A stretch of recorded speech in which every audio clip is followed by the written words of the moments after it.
Hyun wiped the sweat from his forehead and checked his data pad again. Another long shift on Waypoint 7 was almost over. The trading station floated in the dark space between star systems, a place where ships stopped to trade and refuel. He worked as a cargo inspector, checking what came in and out of the station. It was boring work, but someone had to do it. The station was busy tonight. Ships from a dozen different alien species had docked in the last few hours. Hyun walked through the main cargo bay, his boots making soft sounds on the metal floor. Around him, aliens of all shapes and sizes moved crates and containers. Some had 4 arms, some had tentacles, and some looked almost like giant insects. After 5 years working here, Hyun barely noticed any more. He stopped at Bay 12, where a Vexalian merchant ship had docked 2 hours ago. The Vexalians were tall, gray-skinned creatures with too many fingers and cold black eyes. They were known for being tough in business. Hyun had learned to check their cargo carefully. They liked to hide things they shouldn't be trading. The bay was quiet now. Most of the crew had gone to the station bars. Hyun walked between the cargo containers, scanning each one with his device. Medical supplies, machine parts, food containers. Everything seemed normal. He was about to leave when he heard something. A scream, faint and far away, but definitely a scream.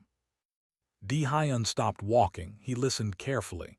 The cargo bay was full of strange sounds. Machines hummed, air vents hissed, metal creaked as the station moved through space. But there it was again, a scream, high-pitched and desperate. He followed the sound deeper into the cargo bay, past the regular containers, past the areas where the documentation said cargo should be. In the back corner, hidden behind 3 large boxes marked as engine parts, he found it. An environmental cage, small, maybe 2 meters tall, the kind used to transport living creatures through space. Through the transparent walls, Hyun could see movement inside. He moved closer and his breath caught in his throat. Inside the cage was a child. An alien child, but a child nonetheless. She was small, maybe the size of a 6-year-old human. Her skin glowed with soft blue and purple light that pulsed across her body in waves. She had large eyes, too large for her face, and they were filled with terror. When she saw Hyun, she screamed again and pressed herself against the far wall of the cage. Hyun held up his hands, trying to show he meant no harm. His heart was beating fast. What was a child doing in a cargo bay? He checked the cage's label. The writing was in Vexalian script, but his translator device could read it. Live specimen. Handle with care. Destination. Research Facility Alpha 7. Specimen. They called her a specimen. The child screamed again. The sound cut through Hyun like a knife. She was banging on the cage walls now, her glowing skin flashing bright red and orange. Even without understanding her language, Hyun knew what those sounds meant. She was begging for help. He tried to open the cage controls, but they were locked. He would need authorization codes to open it. Hyun pulled out his data pad and started recording everything.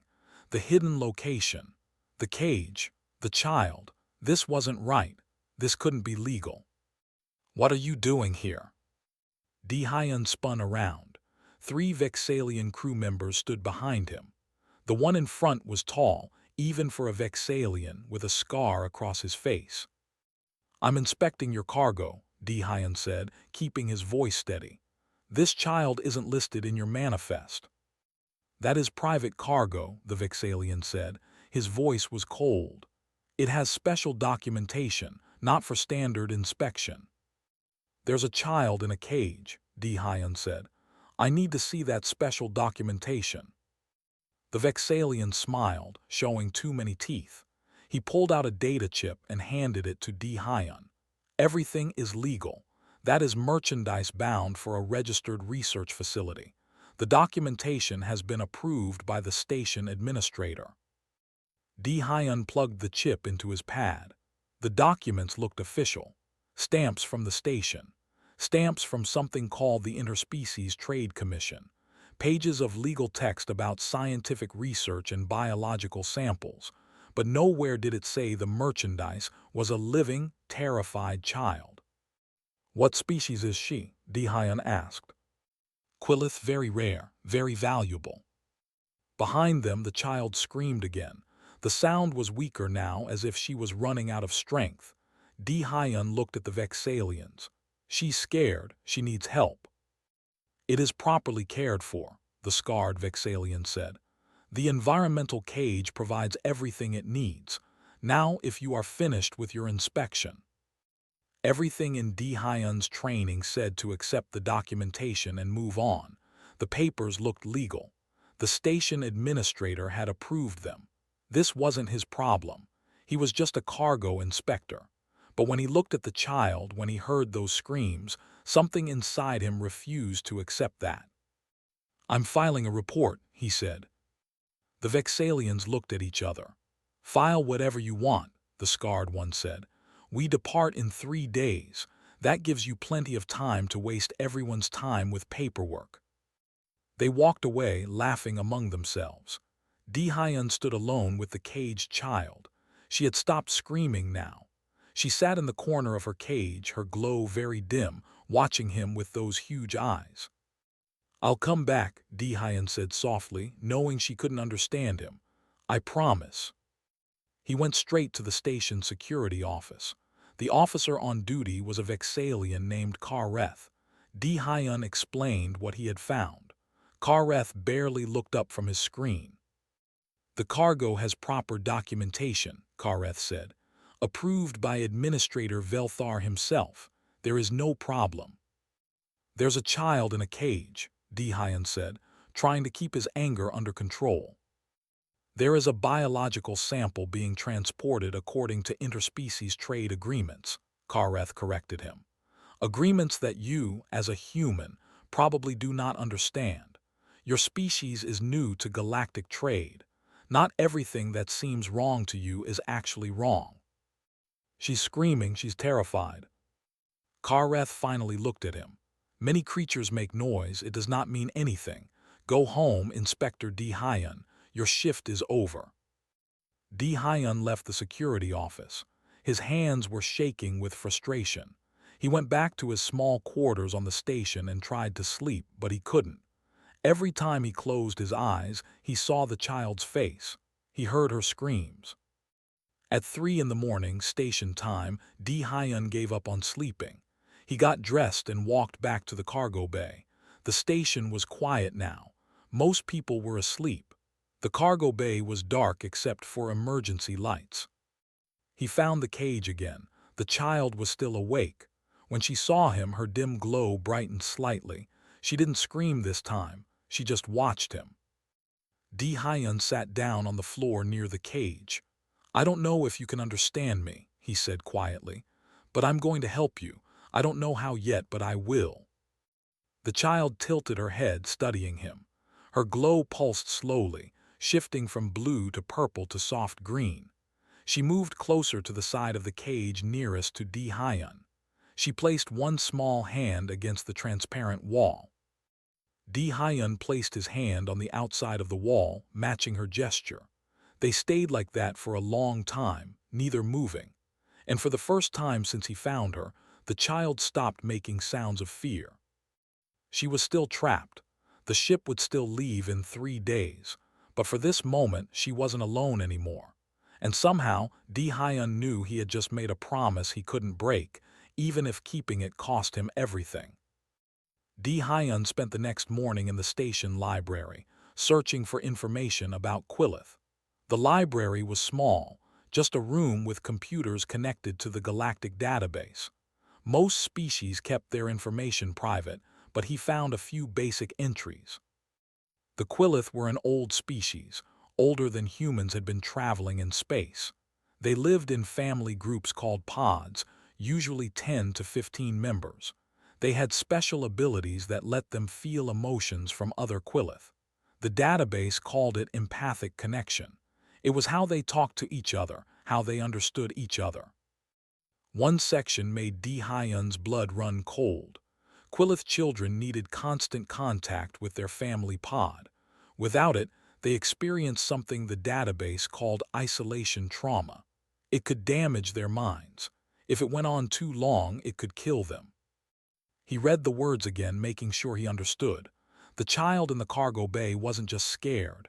She was dying, slowly, painfully. Hyun printed everything he could find and went to the station administrator's office. Administrator Velthar was a Corthenian, a species that looked like walking trees with too many branches. He was known for following rules perfectly, never bending them even slightly. "I need to speak with you about the Vexalian ship in Bay 12, Hyun said.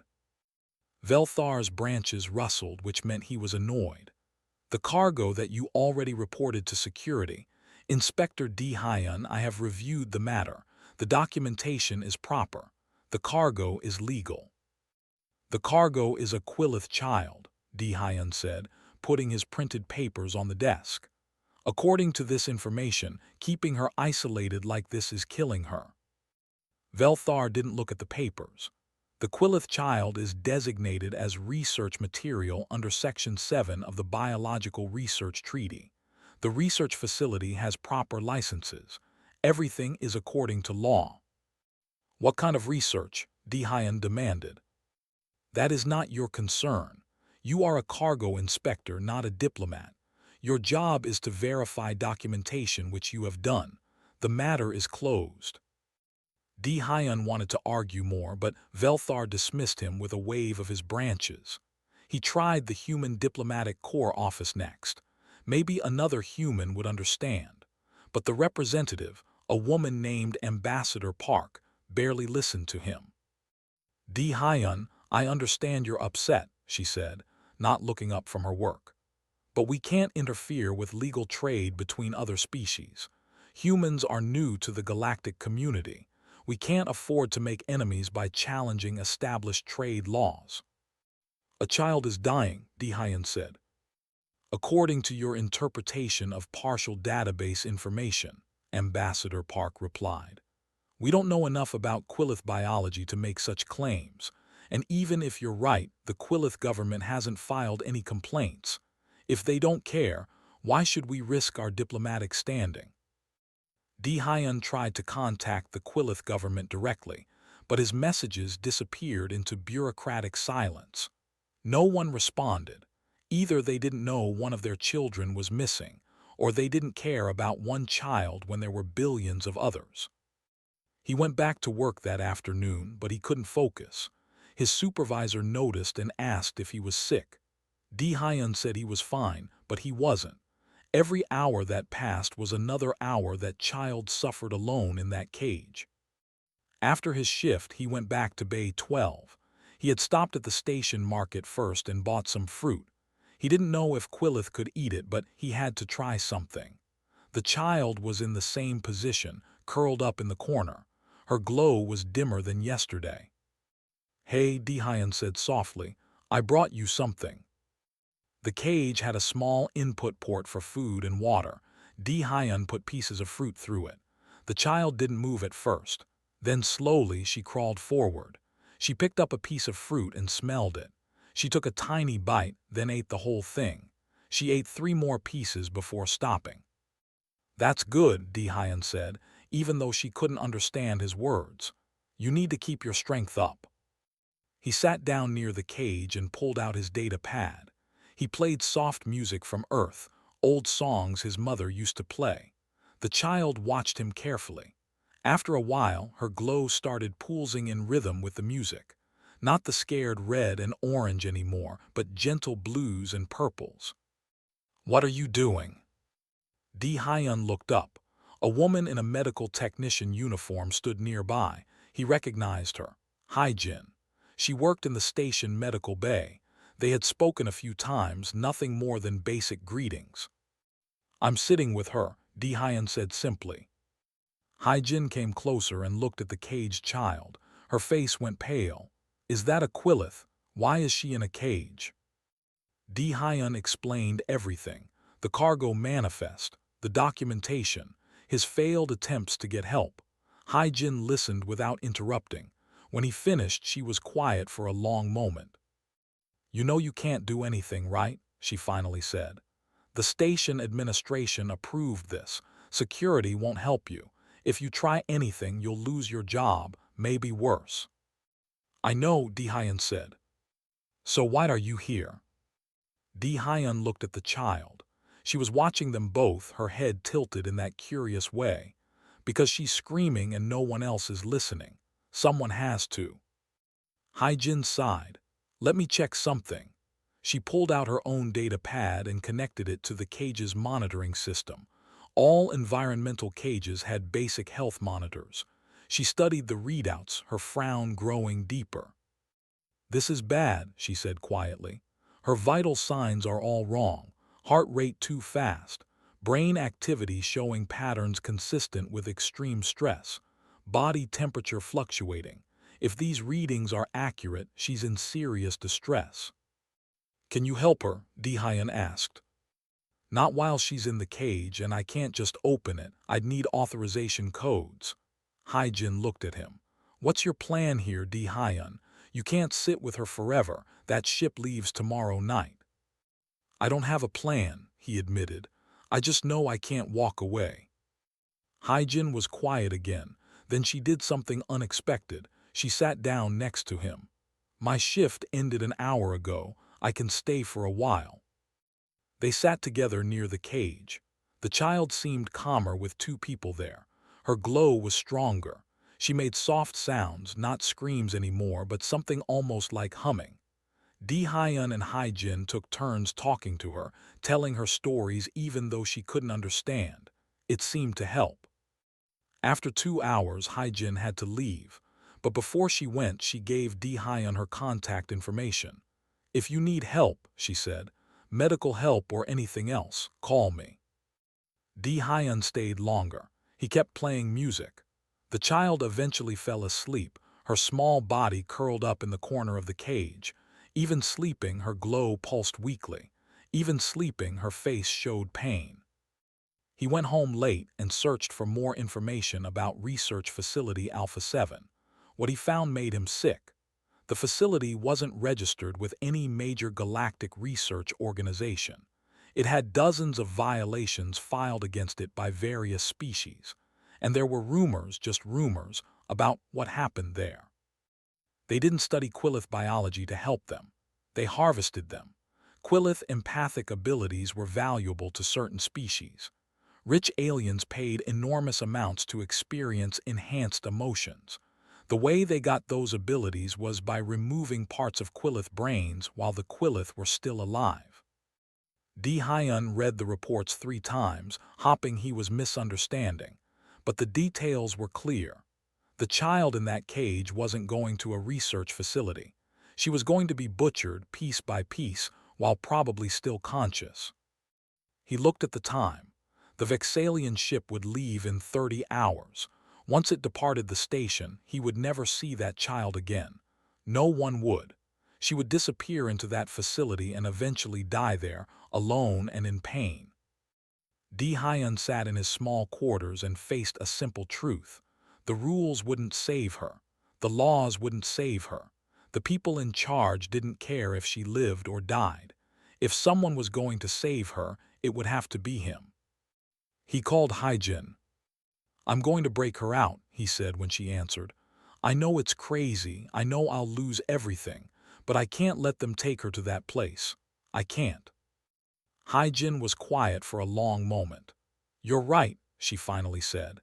"It is crazy. You'll definitely lose your job. You might end up in prison. The Vexalians might even demand you be handed over to them for punishment." "I know."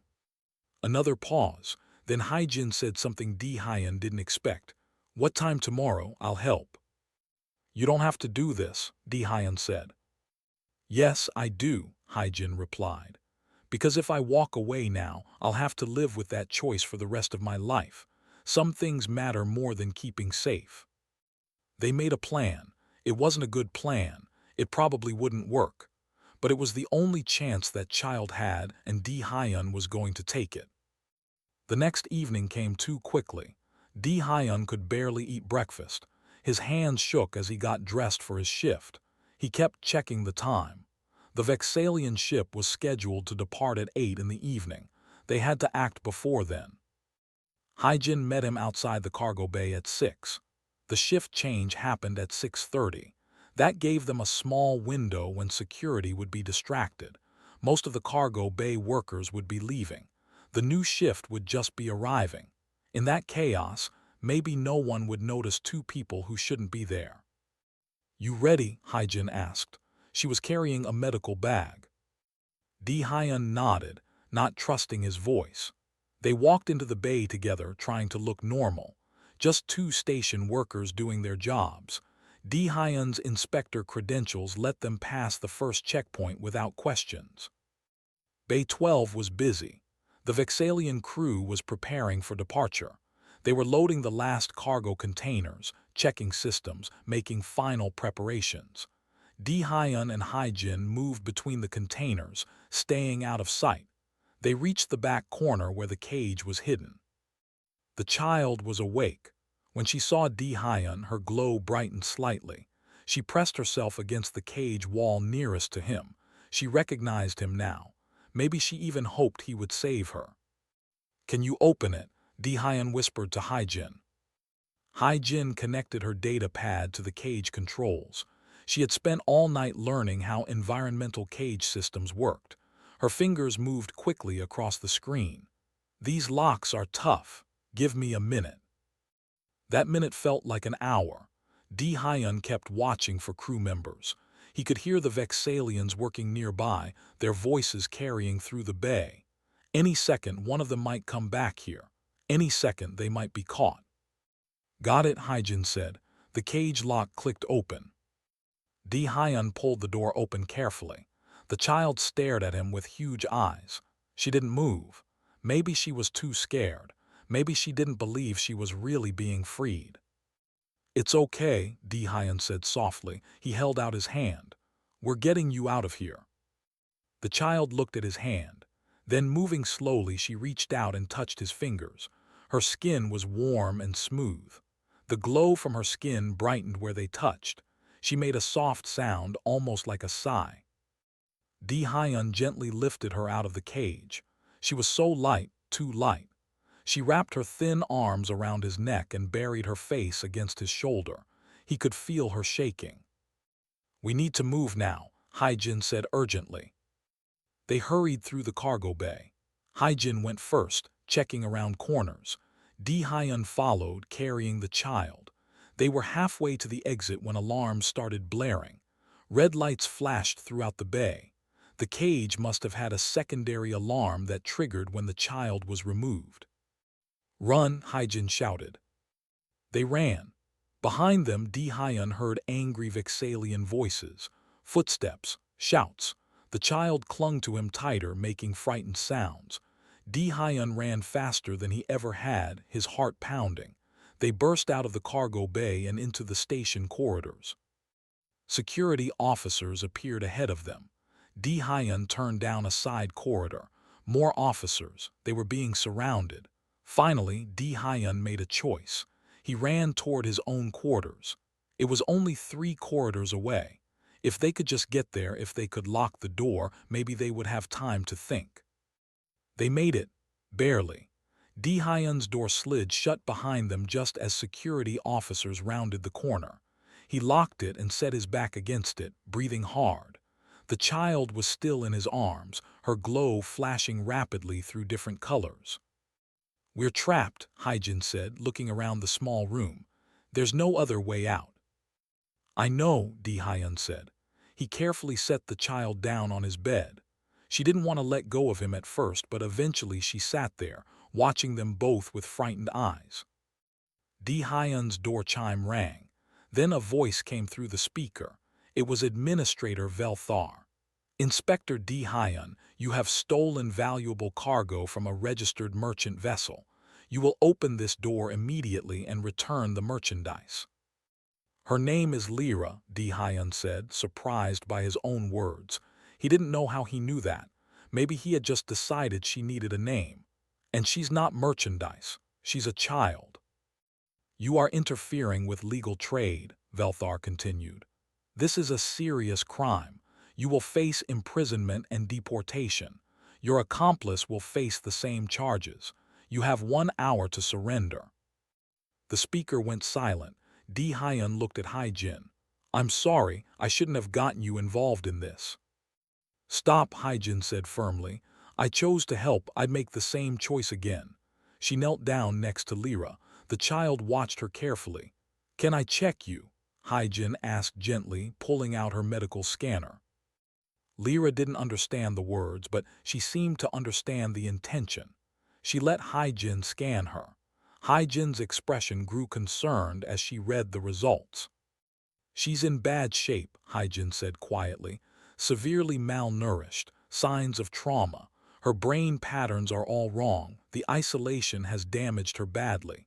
She looked at Di Hyun. But there's something strange. Since we got her out of the cage, her readings are improving. Not a lot, but measurably. Di Hyun sat down next to Lyra on the bed. She immediately moved closer to him, pressing against his side. Her glow steadied slightly. The database said Quillith children need empathic contact with their pods. Maybe being near us helps a little. We're not Quillith, but we're here. We care about her. Maybe she can feel that somehow. Outside the door, they heard more voices. Many voices. The hour was passing. Di Hyun knew they couldn't hide in here forever. Eventually, security would override his lock and come in. They would take Lyra back. All of this would have been for nothing. Unless he made them understand. Unless he made everyone understand. Di Hyun pulled out his data pad. He started recording a message. My name is Di Hyun. I'm a cargo inspector on Waypoint 7. Earlier today, I freed a Quillith child from a cargo cage. The station administrators are calling this theft. They're saying I stole merchandise. He pointed the camera at Lyra. She looked into it with those huge, terrified eyes. Her skin glowed softly in the dim room light. Her name is Lyra, Di Hyun continued. She's not merchandise. She's someone's daughter, someone's sister. She was torn from her family and put in a cage. She's been screaming for help for days. I'm the only one who listened. He pulled up the information about Research Facility Alpha 7 on his screen and showed it to the camera. This is where she was being taken. They don't do research there. They harvest Quillith for their empathic abilities. They cut them apart while they're still alive. Lyra was going to be tortured to death so rich aliens could feel stronger emotions. Di Hyun's voice was shaking now, but he kept talking. The documentation for this was approved. It was legal according to galactic trade law. But I don't care about trade law. I care about a child who was suffering. I care about doing what's right even when the law says it's wrong. He looked directly into the camera. I know I'm going to lose everything for this. My job, my freedom, maybe my life. But I can't watch a child be tortured and do nothing. I won't. If that makes me a criminal, then I'm a criminal. He stopped recording and sent the message. Not just to station administration. To every open communication channel he could access. To news services. To diplomatic channels. To anyone who might be listening. Then he went to his door speaker. Administrator Velthar, I've sent a message explaining the situation to the galactic community. I'm not surrendering Lyra. If you want her, you'll have to break down this door and take her by force. And when you do, everyone will see exactly what kind of station you run here. The speaker was silent. Di Hyun sat back down next to Lyra. Hyjin sat on his other side. The three of them waited. 30 minutes passed. Then Di Hyun's door chime rang again. He expected more threats, more demands. Instead, a different voice came through the speaker. A human voice he almost recognized. Di Hyun, it's Boram from Sanitation Services. I saw your message. I'm here outside your door. I'm not leaving. If they want to get to you, they'll have to go through me first. Di Hyun went to his door monitor. Outside, he saw Boram. He barely knew her. They had said hello maybe 5 times in 3 years. But she was standing in front of his door, her arms crossed, facing the security officers. Then another person joined her. Ti Yang, who worked in docking coordination, then another human, then another. Within minutes, a dozen humans had formed a line outside Di Hyun's door. They weren't armed. They weren't threatening anyone. They were just standing there, refusing to move. Lyra crawled over to the door monitor and looked at the screen. Her glow shifted to a soft green color. She made a questioning sound. "Those are humans," Di Hyun told her, his voice thick with emotion. "They're here to help you." Outside, the crowd kept growing, and for the first time since this began, Di Hyun thought they might actually have a chance. The crowd outside Di Hyun's quarters grew larger as the night went on. More humans came. Kitchen workers, maintenance crews, data analysts, people Di Hyun had never even spoken to. They stood shoulder to shoulder, forming a wall between the door and the security forces. Inside the room, Di Hyun watched it all happen on his monitor. He couldn't believe what he was seeing. These people were risking their jobs, maybe their safety, for a child they had never met. For him, a man most of them barely knew. "Why are they doing this?" Hyjin whispered. "I don't know," Di Hyun said, but maybe he did know. Maybe they were doing it for the same reason he had freed Lyra, because watching a child suffer and doing nothing was something they couldn't live with. Lyra sat on the bed, her glow brighter than it had been in days. She was watching the monitor too, even though she couldn't understand what was happening. Hyjin had given her more food and water. Her vital signs were still bad, but they were getting better. Being around people who cared about her was helping, just like Di Hyun had thought. The door speaker crackled to life again. "This is Security Chief Kareth. All humans blocking the door, you are ordered to disperse. You are interfering with station security operations. Anyone who refuses will be arrested." No one moved. Boram, standing at the front of the group, spoke up. "We're not interfering with anything. We're just standing here. That's not illegal." "You are protecting a criminal," Kareth said. "We're protecting a child," Boram replied. "There's a difference." Through the monitor, Di Hyun could see the security chief's frustration. Kareth was Vexalian, like most of the security force. He was used to people following orders without question. The humans weren't following the script. More time passed. Di Hyun's message was spreading through the station's communication networks. He started receiving responses on his data pad. Some were supportive, many were not. The Vexalian merchant whose cargo he had stolen was demanding compensation. The station administration was threatening lawsuits, but mixed in with the anger were messages of support from species he had never heard of. "Look at this," Di Hyun said to Hyjin, showing her his pad. "Someone from the Alari Collective just sent a message saying what we did was brave. 3 different species have asked their governments to investigate research facility Alpha 7. The galactic community is watching now," Hyjin said. "That's good, maybe." Around midnight station time, the Vexalian merchant himself arrived. Through the speaker, his voice was full of anger. "Human Di Hyun, you have cost me considerable money. That specimen was worth millions of credits. Return it now and I might convince the authorities to show mercy." Di Hyun took a deep breath. "She's not a specimen, her name is Lyra, and I'm not giving her back to you." "You stupid creature," the merchant spat. "You humans are so emotional, so irrational. You throw away your entire future for something that isn't even your species. Do you understand how foolish that is?" "Yes," Di Hyun said simply. "I understand perfectly."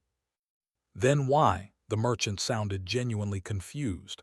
"Why would you sacrifice everything for this? What do you gain?" Di Hyun looked at Lyra. She was watching him with those huge eyes, her hand clutched around his finger. "I don't gain anything. That's not why I did it."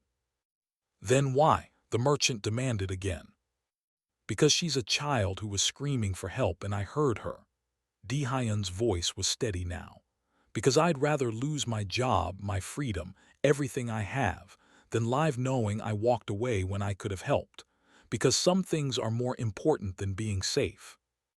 The merchant made a disgusted sound. Sentimental nonsense. The Quillith child is merchandise, legally purchased, legally transported. You have no right to interfere with trade. Maybe not legally, Dehyun admitted, but morally, yes, I have every right, and so does every person standing outside my door right now. The merchant's voice dropped lower, more threatening. You will regret this, human. When the station forces come through that door, when they tear you from your hiding place, you will understand your mistake, and I will be there to watch. The speaker went silent. Lyra had been listening to the conversation, not understanding the words but understanding the anger in the merchant's voice. She pressed closer to Dehyun, her glow flickering nervously. It's okay, Dehyun said softly, stroking her hair gently. I won't let them take you. Hyjin pulled out her medical scanner again and checked Lyra's vital signs. She's doing better. Her heart rate is almost normal now. Her brain activity is improving. But Dehyun, we can't stay in here forever. She needs real medical care, proper food, a safe place to heal.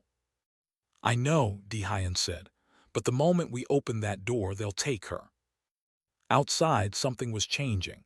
Dehyun could see it on his monitor. More people were gathering, but not just humans now. A few aliens from other species had joined the crowd. A tall insectoid being that Dehyun didn't recognize. Two small creatures with blue fur. They stood with the humans, adding their bodies to the barrier. One of the insectoid beings spoke into the crowd's communication channel. I am Velkira of the Mantrix species. I have read human Dehyun's message. What is being done to the Quillith child violates the Sentient Being Protection Treaty. I stand with the humans.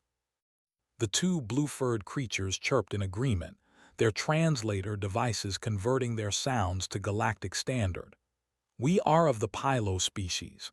We too value the protection of children, all children. We stand with the humans. Not everyone supported them. Many aliens watched from a distance, shaking their heads. The Vexalians especially seemed angry and confused, but the crowd of supporters kept growing slowly. Hours passed. Dehyun dozed off at one point, exhausted from the stress. When he woke up, Lyra was asleep in his lap, her glow very dim and peaceful. Hyjin was at the monitor, watching the crowd outside. Something's happening, she said quietly. Dehyun looked at the screen. Ships were arriving at the station, many ships. He recognized some of the designs, but not all of them. Then his data pad started receiving new messages. One made his heart stop. A Quillith ship just entered the system, he said, his voice barely a whisper. They're coming here. Hyjin turned to look at him. Is that good or bad? I don't know, Dehyun admitted. The Quillith government never responded to my messages. I don't know if they're coming to rescue Lyra or to punish us for interfering. The wait was terrible. The Quillith ship took hours to reach the station. During that time, the merchant came back to Dehyun's door several times, making threats. Administrator Velthar tried to negotiate. Security Chief Kareth tried to order the humans to disperse, with no success. Finally, the Quillith ship docked. Dehyun watched on his monitor as a delegation came through the airlock. There were 5 of them, all Quillith adults. Their skin glowed with complex patterns that Dehyun couldn't interpret. They were taller than Lyra but had the same large eyes, the same graceful movements. The Quillith delegation stopped when they saw the crowd of humans blocking Dehyun's door. The leader, an older Quillith whose glow was deep purple and gold, studied the scene carefully. Then she spoke, her translator device converting her words. I am Elder Silrana. We are here for the child. We demand to see her immediately. Administrator Velthar stepped forward. Elder Silrana, the child is being held by a human criminal who stole her from legal custody. We are working to resolve the situation. Legal custody, Silrana's glow flashed bright red. That child was taken from her pod illegally. Her family was killed. She was sold to merchants who planned to murder her. How is any of that legal? The crowd went silent. Even through the door, Hyun could hear the anger in Silrana's voice. The transport was approved according to trade agreements, Velthar said weakly. Then your trade agreements are wrong, Silrana said firmly. She turned to look at the crowd of humans. Which one of you freed her? Boram spoke up. His name is Hyun. He's inside with the child. We won't let anyone take her until we know she'll be safe. Silrana was quiet for a moment. Then she did something unexpected. She bowed slightly to Boram. You protect her even from us. That is wise. We could be here to harm her. You have no reason to trust us. Are you here to harm her? Boram asked directly. No, Silrana said. We are here to bring her home, but I understand you need proof of this. She turned to the crowd. I would like to speak with this Hyun, alone. With the child present, will you allow this? Hyun made a decision. He spoke through his door speaker. I'll meet with you, Elder Silrana, just you. No security, no administrators, just us and Lyra. Agreed, Silrana said. The crowd parted to let her through. Hyun opened his door just enough for Silrana to enter, then closed and locked it again. The elder stood in his small room, her glow pulsing gently. Then she saw Lyra. The child had woken up and was staring at the elder with wide eyes. Silrana made a sound, something between a gasp and a cry. She knelt down slowly. Little one, she whispered. Oh, little one, we thought you were dead. Lyra stared at Elder Silrana for a long moment. Then she made a sound, a cry that cut through Hyun's heart. She reached out toward the elder with shaking hands. Silrana moved closer, and Lyra threw herself into the elder's arms. Both Quillith began to glow brighter. Their skin pulsed with the same patterns, the same colors, perfectly synchronized. Hyun realized he was watching empathic contact. They were sharing everything. All of Lyra's pain, all of her fear, all of her trauma, and all of her rescue. Silrana held Lyra for a long time. When she finally looked up at Hyun, there were tears running down her face. Quillith could cry just like humans. I see it all, she said softly. Everything she experienced. The cage, the fear, the certainty that she would die alone. I'm sorry I couldn't help her sooner, Hyun said. I tried to contact your government, but no one answered. Our government did not know, Silrana said, her voice heavy with shame. Lyra's family pod lived in a remote area. When they were attacked and she was taken, there was no one to report it. We only learned of it when one of her podmates survived long enough to send a message. By then, the trail was cold. She looked down at Lyra. We thought we had lost her forever. Lyra was still clinging to Silrana, but she kept looking at Hyun.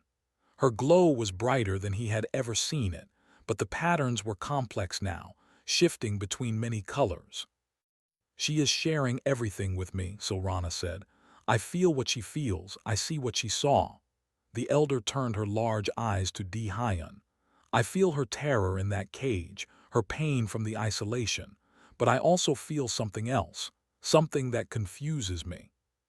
What? Hyun asked. You, Silrana said simply. When she saw you, when you spoke to her, when you sat with her in the darkness, she felt something from you.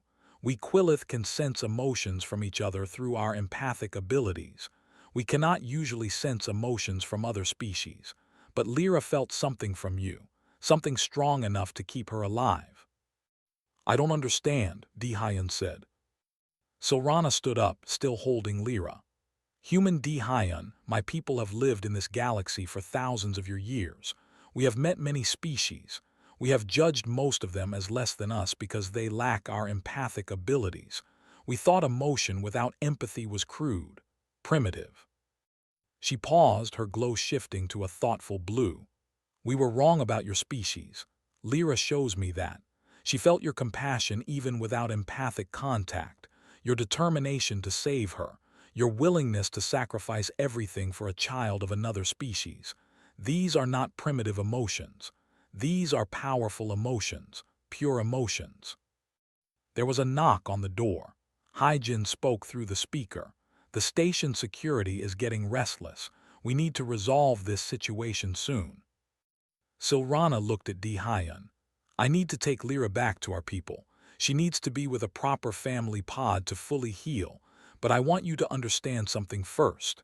She placed her hand on Dihyun's shoulder. Her touch was warm and her glow pulsed gently. You saved her life, Silrana said. Not just her body, but her spirit.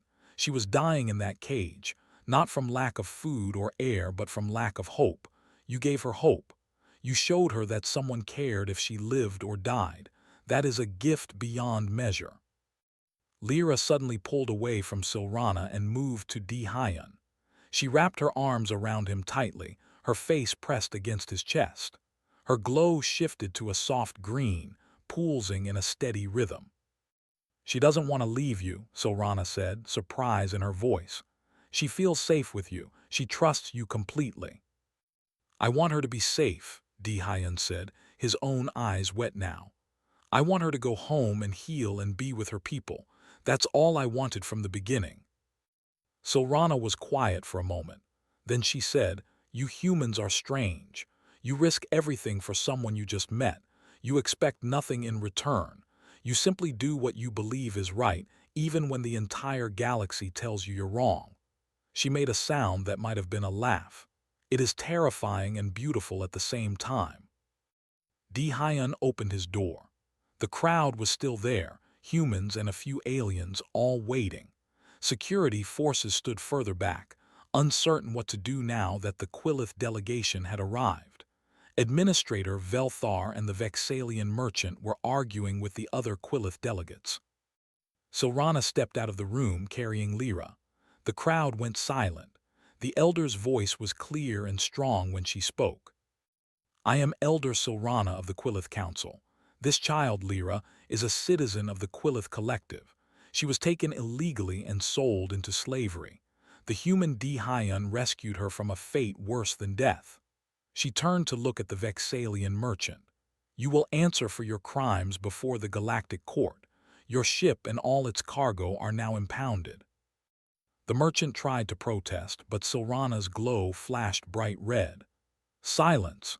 You trafficked in living children. You sold them to be butchered. You have violated every law of decency that exists in this galaxy. She turned to Administrator Velthar. This station approved the transport of a kidnapped child to a torture facility. You accepted bribes to look the other way. You will also face the Galactic Court.